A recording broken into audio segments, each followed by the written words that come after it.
I assume this is about retaking Omega. The leader of the Cerberus occupation is General Oleg Petrovsky. So, you commandeered a Cerberus cruiser. Fire!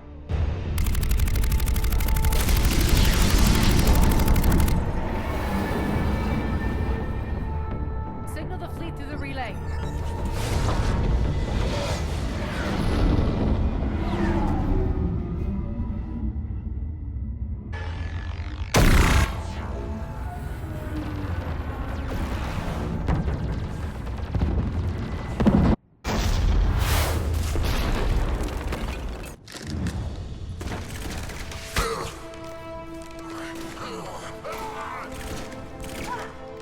Spirits, look who's back. Arya T'Loak. Shepard, this is Nyreen Kandros. Bray, keep an eye on her. Will do. Hello everyone, welcome back to another round of Arbitration Studios as we retake Omega in the whole damn thing of Mass Effect 3. I'm JP Arbiter. And I'm Captain Jack. And when we last met, we invaded Omega. We did a... I would say it was a home invasion, but can you really invade your own home? It's true. Someone invaded Arya's home, and she took exception to that. Indeed. So she called in the best in the business to get her home back, and that is Agatha goddamn Fisty. Indeed, and Agatha Fisty came in fists flailing.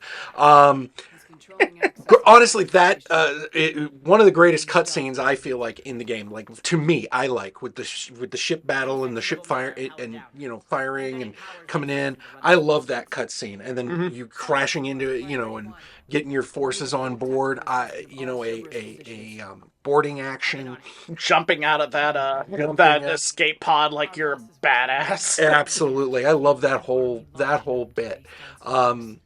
And, you fight, you get your beachhead, now you're moving forward. But like I said in the last episode, one of the reasons that I say that this is a very straightforward, very simple DLC is because everything is, you're not going all over the place to get stuff. Everything is right there. All of your missions, all of your side quests are like, oh, I had to go here for the main mission, and right here at the door before the main mission is whatever is X that I was looking for. So, although that being said, it's easy to miss a lot of these things if you're just running through real quick. Just as easy as to miss the fact that Nyreen leaves. Poor Bray, man. Oh, having to report that I was watching her, I had to zip my fly. Oh, jeez, Bray, you got 6 eyes, and you still didn't see her leave. In fairness, 2 of those eyes are in his pants, but Did they have 6 or 4? What did I get that one wrong? They have 4 in their head. Ah, very good. I was covering for you, and you blew the illusion, man. No, it's okay. I don't mind being wrong. If I'm wrong, I'm wrong. You can call me out. I'm not. That's what good friends do. They call each other out when they're wrong. Also, now that Arya is back in her home bunker, she upgraded her shotgun from the baseline katana. So now she's got a good proper outlaw shotgun with the claymore. Indeed. And because squad member weight doesn't exist, that's when you can experiment with all the fun mods, the ones that had 50% weight. Exactly. So I gave her the shotgun the shotgun barrel that adds an armor penetrating effect and just boosts the power. Hey, weigh him down. Weigh him down. Because what's more frightening than a claymore? A claymore that hits even harder. An automatic claymore? I mean, all claymores are automatic. They only got 1 shot. Well, a fully automatic claymore with 50 rounds. Oh, Jesus.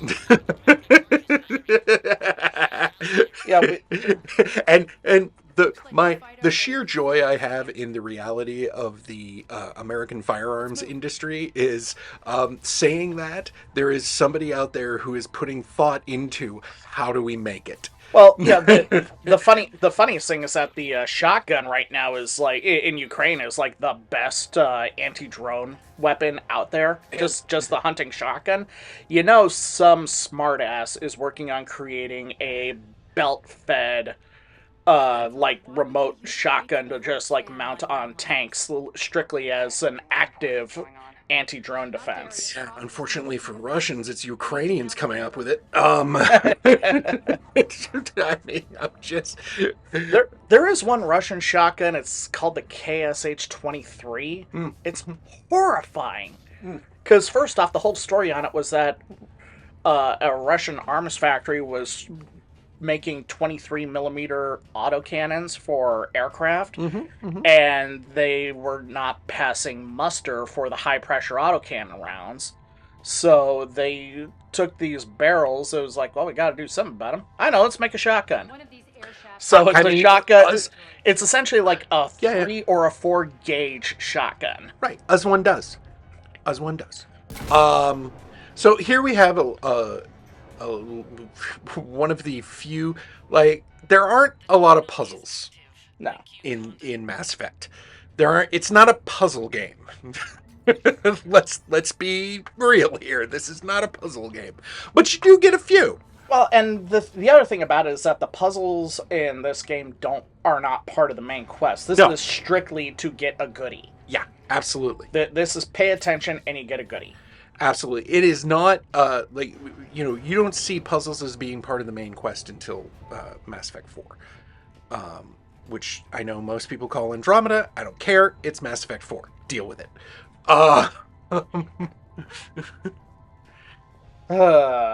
Well, yeah, we'll talk about Mass Effect 4 when we do Mass Effect 4. Yes. Anyway, it is interesting that I look at, like, all the equipment left behind, sort of thing. Like, these are ventilation ducts, and on a space station like this, it actually does make sense that you have ventilation ducts that you could, like, walk it.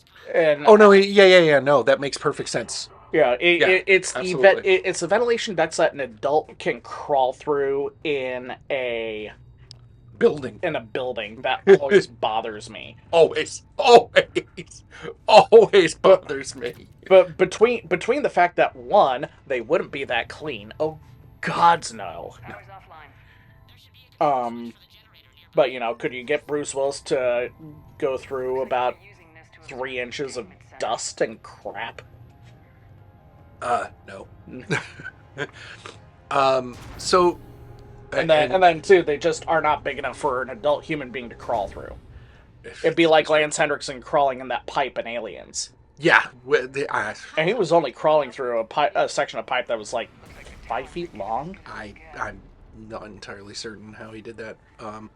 The views, obviously BioWare, really good from the beginning, from the very first third-person removed game that they made, Knights of the Old Republic.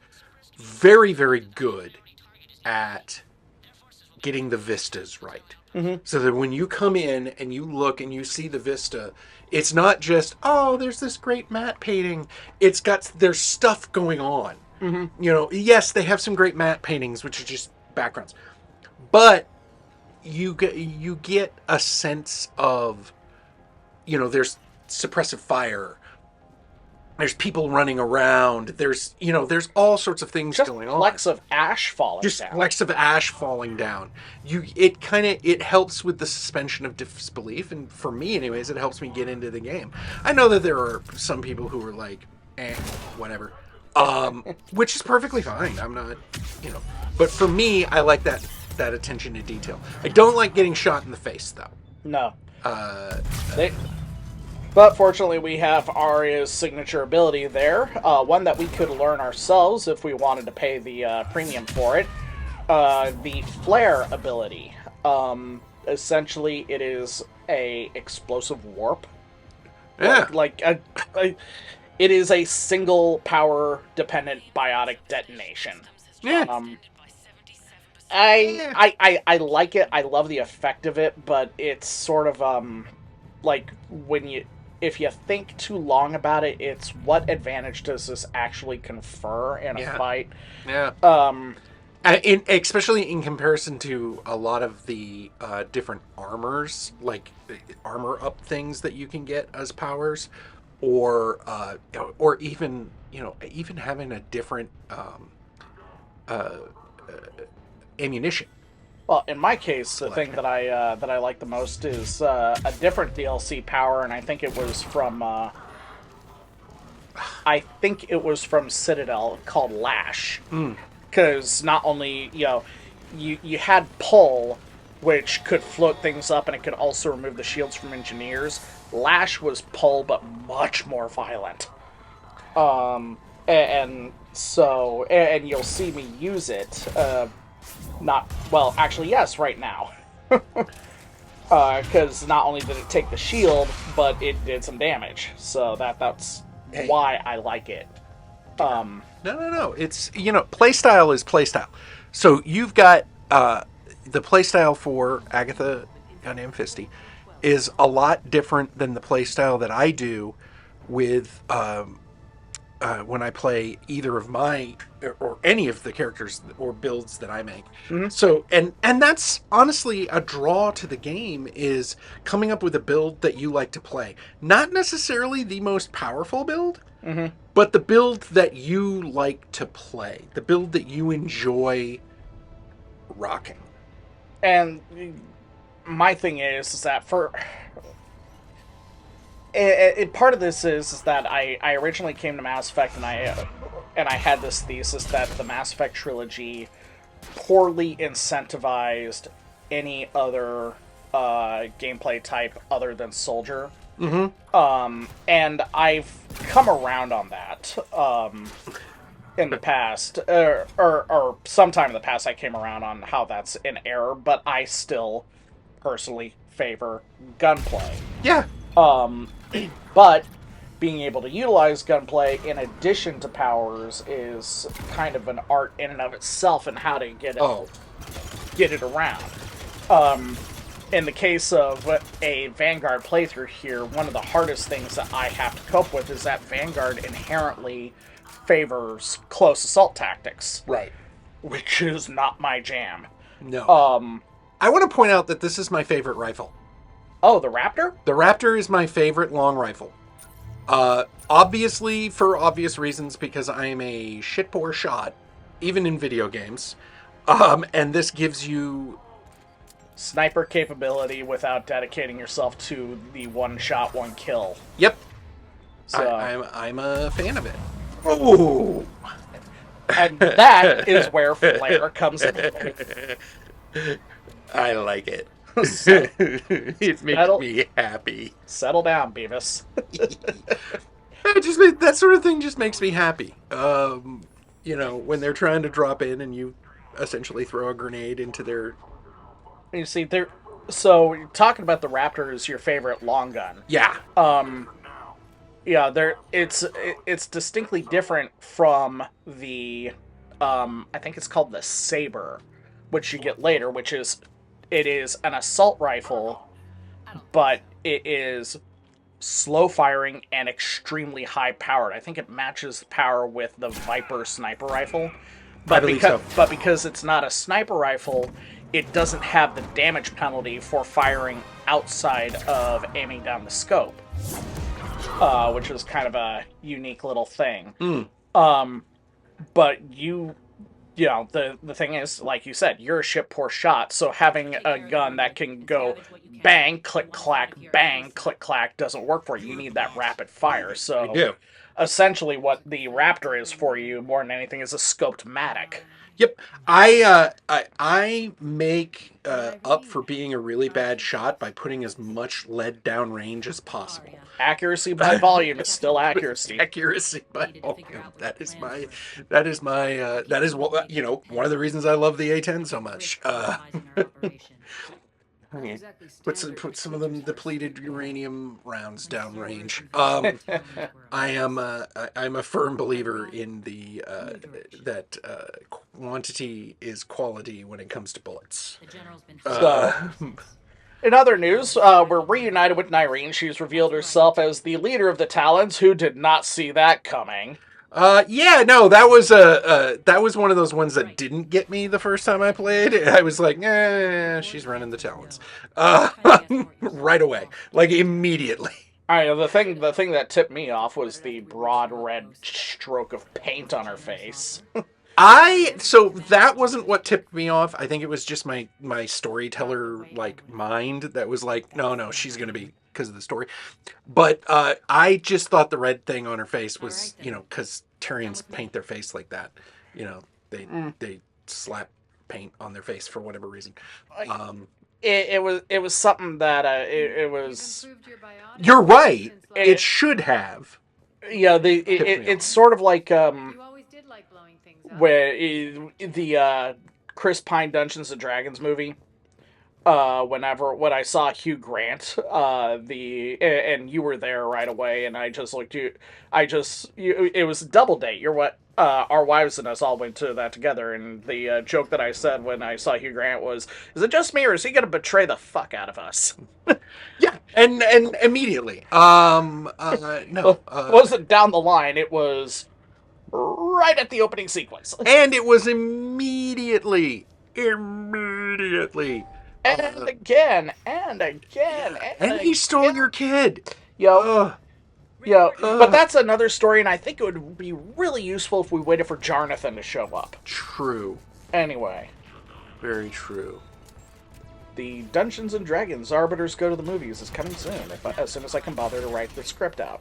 Anyway, So here we have, is that a mech suit? that is a mech suit. Can we ride that mech suit? I forget if I did in this or not, but it's also, like, really impractical to do so in this particular sequence because, well... I don't care about practicality. I want a mech suit. Oh, never mind, I'm blowing it the fuck up. Okay.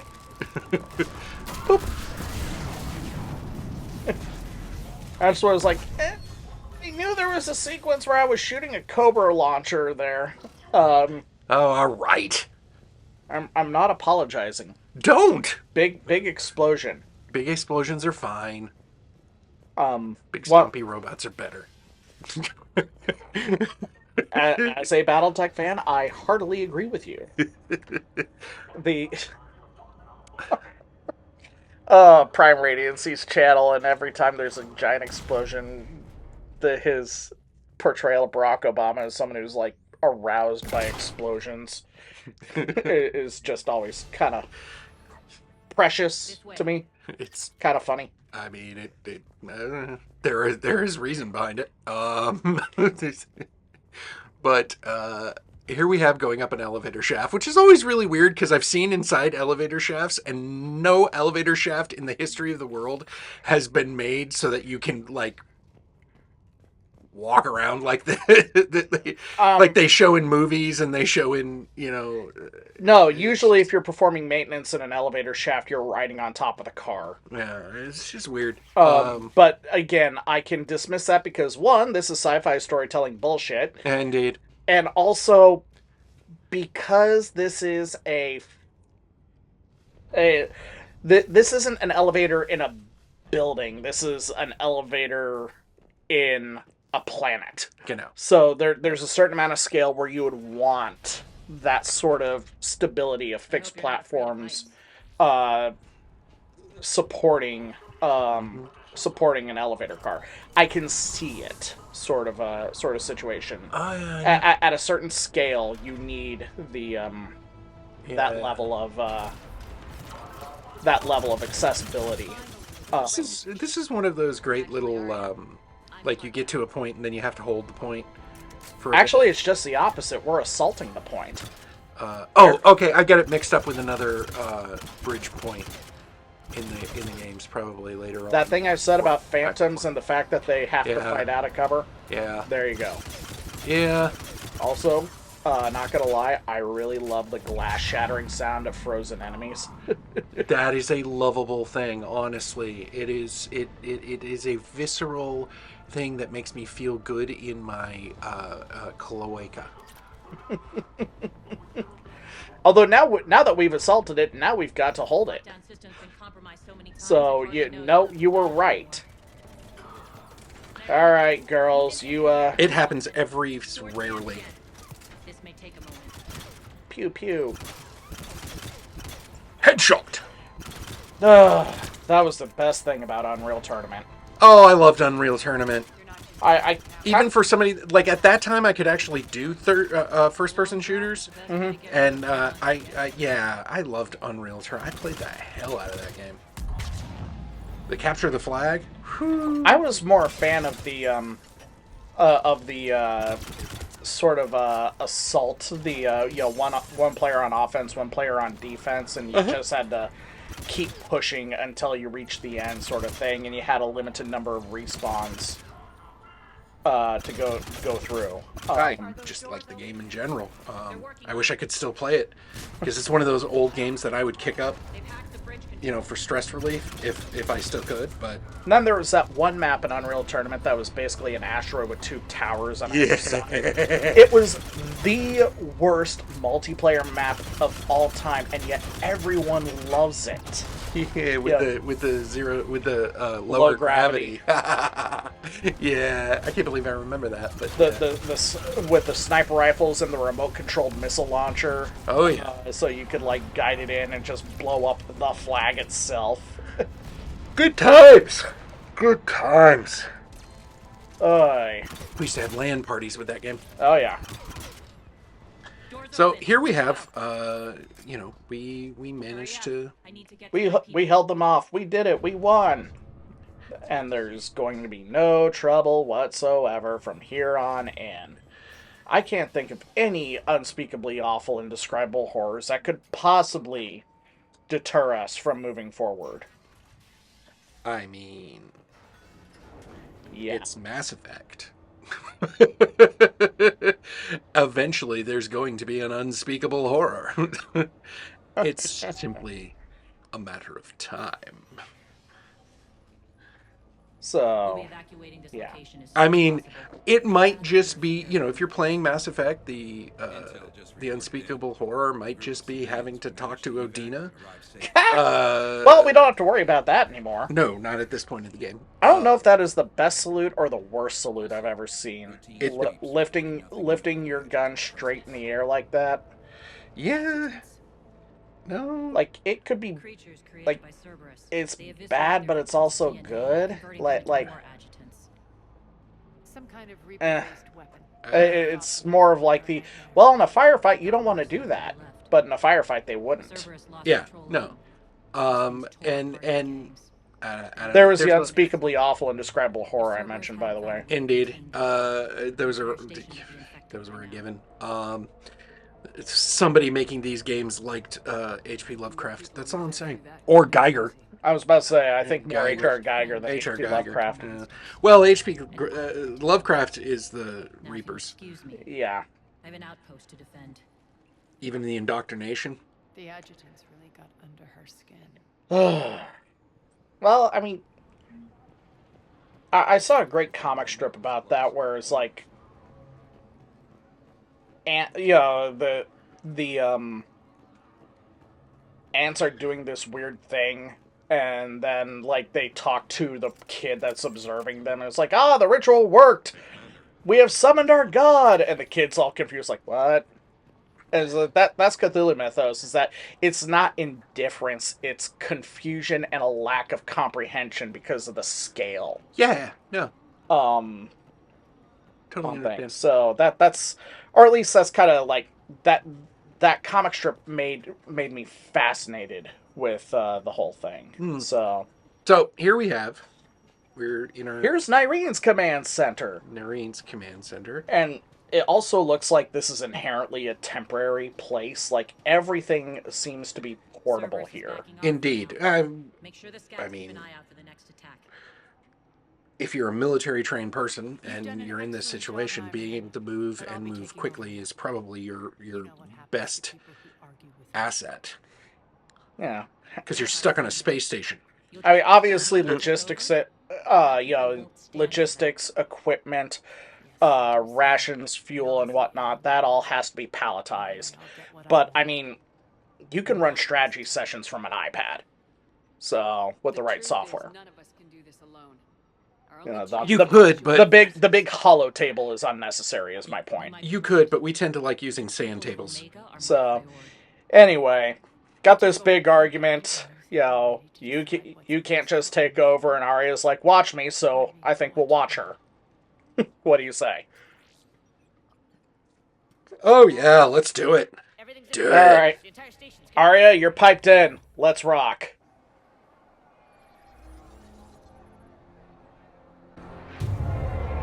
People of Omega, I have returned. Cerberus believes they have beaten you. They believe they have you under control. They are gravely mistaken. You are the lawless of the galaxy. You cannot be beaten, and you will never be controlled. Be ready. Your chance to strike out against your oppressors is coming. Together we will take Omega back!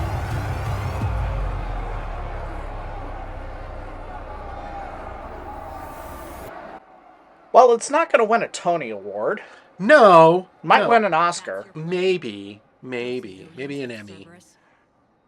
Definitely a Cable Ace Award. Oh, yeah. Or Golden Globe. Yeah. Are Cable Ace Awards still a thing? I believe so, yeah. All right. I mean, cable TV has like fallen so much out of favor. It's true. Maybe an ergot. I'll deal with this later. All right, let's get these people You know how the ready to French go. are. Now. BAFTA. It's BAFTA, whatever it is. Well, you'll win a BAFTA if David Tennant's there. It's true. It's true. If we could work David Tennant in, by the way, Bioware, if you could work David Tennant into a voice actor for the next Mass Effect game, that would be great. Thank you, please.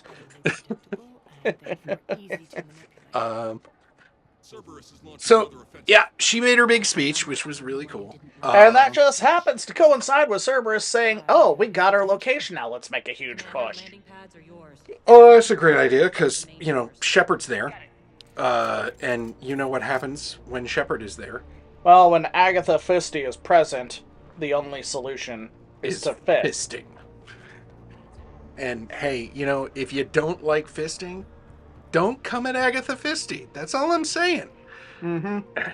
Because it's gonna happen. There we go. It was it was one of those things. I was already rock and roll, and then I realized, oh wait, there's a thing here. Look, let's show the people where the thing is for a 15-year-old game. Honestly, as weird as it sounds, when you've been playing games for a long time, collecting all the things is just second nature. It's just second nature. You just do it. In other news, I feel like it was a lost opportunity. That one soldier that got exploded and flew into the wall just as we were up in the door. They should have tossed in the Wilhelm scream. Oh yeah, no, I'm always about the Wilhelm scream. I'm a fan of it personally. A lot of people think it's like trite, but of course it's trite. That's why I love it so much. Yeah, people, when people say things are trite or when that they are cliche or something like that, or trope or anything like that, I'm like, but is it bad? Like you say, wow, that's such a trope. Yeah, but is it bad? Like, is the story bad? I mean, really, Mass Effect is just a whole bunch of sci-fi tropes shoved together, and it works. Mm-hmm. I mean, it works amazingly well. Yep. There's a reason why you have storytelling. All of the homework was copied. Yeah, it's sort of. There was a There was I forget the exact context of it, but there was a thing about someone was griping about cultural appropriation in some franchise or another, and the counter to that is that, oh yes, they absolutely appropriated culture, all of it. If there was a bit of culture, it was claimed for the sake of storytelling. Yeah. I mean, my whole thing is, if you do that, that's perfectly fine, in my opinion. But you just got to make sure that you're making it clear that's what you're doing. Mm-hmm. You can't just do it and claim, I came up with this. I think it was actually like I think it had to do with like some sort of Street Fighter media. because just That like makes sense. Just Street Fighter media is just so all over the place. M. Bison doesn't engage in cultural appropriation. What he does is that he appropriates culture, all of it. Yeah. one thing Yeah. though. And that's just a Tuesday. Um, Raul Julia, I'm ready. rest in peace. That's why there should never ever be another attempt at a live action Street Fighter movie. Not because the Raul Julia movie was so good, but because Raul Julia was so good. That's why I was very reluctant for an Addams We're Family almost there, Shepard. that depicted. The Talons Yeah, will be the no, frontline very fire, reluctant. now we But just need to bring I down digress. the Here we are back at our base. afterlife. We got Nyrene fully on our side now. Sir, Wait a we'll minute. have a million Wait a minute. fires to put out. There's an In one Alcor. fell swoop, Yeah. the people in the Talons working for us. What's that Alcor doing here? We'll find out. What's that Alcor looking for? We'll find out. I've learned not to Alcor's put much stock interest in me. goodwill. Yes, but that's because you're a horny bastard. I'll take it at a cost. I Now, do have console plot exotic rules. tastes. Confused and terrified. What exactly do you mean by exotic tastes? There's a joke about how, in Mass Effect Andromeda, about how, PB's, like, grandfather was an Alcor. Oh yeah, she makes that joke. Yeah. No, I like the fact that Alcors are probably the kindest and most empathetic of the alien races you run across, and yet Because, well, they have to be, because how they naturally communicate with each other is incomprehensible to other species, because so much of it is tied to body chemistry. It's the same way with Hanar, and the fact that they communicate with each other through bioluminescence, so they have to have cybernetic implants to speak. yeah. I just love how the Alcor just tell you how they're feeling. It's so open and honest. I appreciate that. Righteously indignant. You motherfucker. I will tear you inside out. That would be so funny. An Alcor drill sergeant would just be hilarious on so many levels. Somebody put that together. Vain attempt to recreate you into a badass super soldier. Boy, I wish your mother swallowed you. Because that is a life of a drill instructor, is it not? Is realizing that you're never gonna get these kids whipped into shape. That only comes with deployment. Yeah. I wouldn't know. I never was one. But so I think we picked up all the side quests. Yep. We got another one from Harriot. We have to find Arya's couch, Indeed. which that has got to be a gross couch. Gross. Ugh. But we'll see what happens though when we continue the journey next time on Arbitration Studios. Until then, we'll be seeing you, kids. Deuces.